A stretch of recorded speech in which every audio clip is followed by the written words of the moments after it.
Let's make our very own lumpia wrapper para sa malutong na lumpia. Favorite nyo ba ang lumpia? Pero hindi nyo mahanap-hanap yung lumpia wrappers na gusto nyo. Lalo na dito sa Canada at saka sa US of A. Kasi ang mga lumpia wrappers dito ay napakakapal. So, wag na kayong maghanap sa labas, wag na kayong bumili. Gawa na lang kayo ng sarili nyong lumpia wrapper. Makatipid pa kayo, fresh pa, tapos good quality pa. At saka, by the way, this is my first cooking video. So, paki-like naman dyan or subscribe. So, let's start now. Our ingredients are 2 cups of flour. This is just an ordinary flour, so any flour will do, I guess. Then 2.5 cup of water in room temperature. Then 1 tablespoon of oil. Ito ordinary oil lang to. Tapos 1/2 teaspoon of salt. So wala akong rock salt, yung ordinary white rock salt. Meron ako nito, yung Himalayan. So any salt will do. And then you will also need a bowl para dyan tayo mag-mix, tapos whisk, tapos brush, tapos syempre non-stick pan. Okay, let's start with our flour, salt,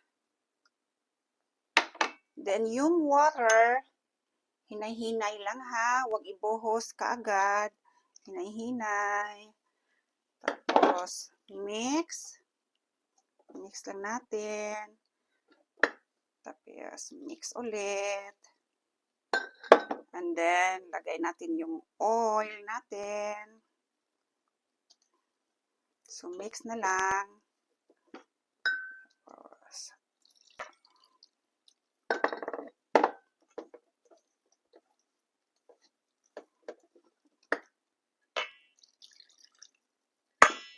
Yan. Binuhos ko na yung 2.5 cup of water. So, i-mix natin para ano talaga, walang buo-buo. Yan. Dapat, ganito po ang consistency ng butter nyo. Ganyan.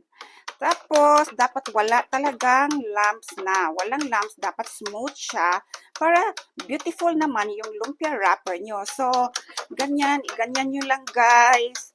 Dapat walang lumps na po talaga yan. Yan. Kung galit kayo, ilagay nyo dyan para mawala yung lumps, ha? Yung lahat ng galit nyo dyan.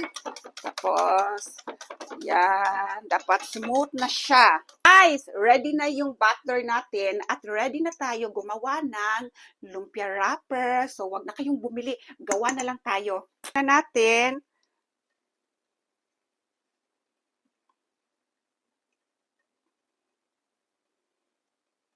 Kung gusto niyo ng circle, form lang kayo ng circle. Ganyan.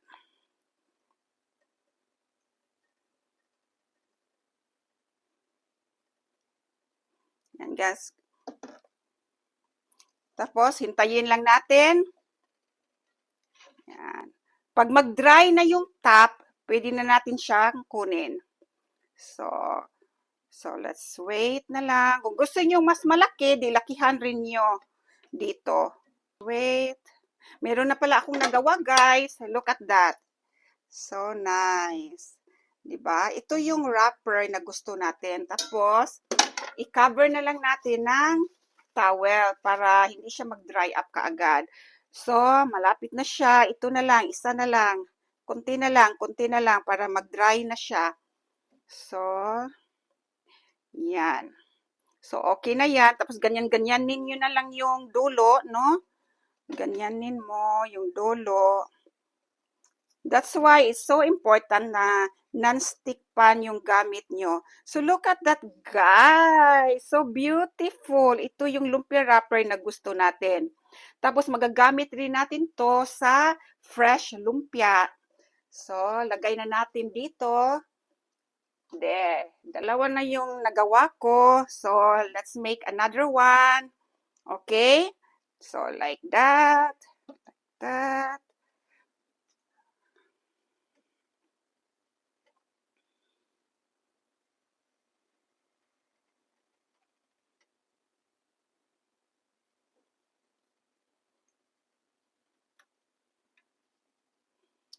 Okay. Yan. Gusto nyo malaki, pwede rin. So, gawa kayo ng lumpia wrapper na ang dali-dali. Tapos makasave pa kayo, fresh pa. So, tignan natin dito yung lumpia wrapper natin. Yan. So, I think mas maganda po talaga pag maganda yung brush nyo, malaki yung brush nyo. Kasi itong brush ko maliit. So, I need to buy a bigger one. Diba? Para pag brush nyo, smooth lang. So, ito na. Dry na siya. Yan, ganyan-ganyan na natin. O, diba? Ang ganda.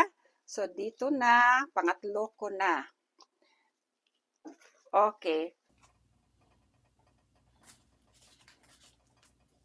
Ito na ang nagawa nating lumpia wrappers. 16 pieces sa 2 cups of flour. So, gawin nyo na. Diba? Madali lang. Mga 1.5 hour lang ang kailangan nyo na time starting from preparation. So, ganyan lang kadali guys. Gawa na kayo at gawa na kayo ng lumpia with your own lumpia wrapper. Bye! Until next time!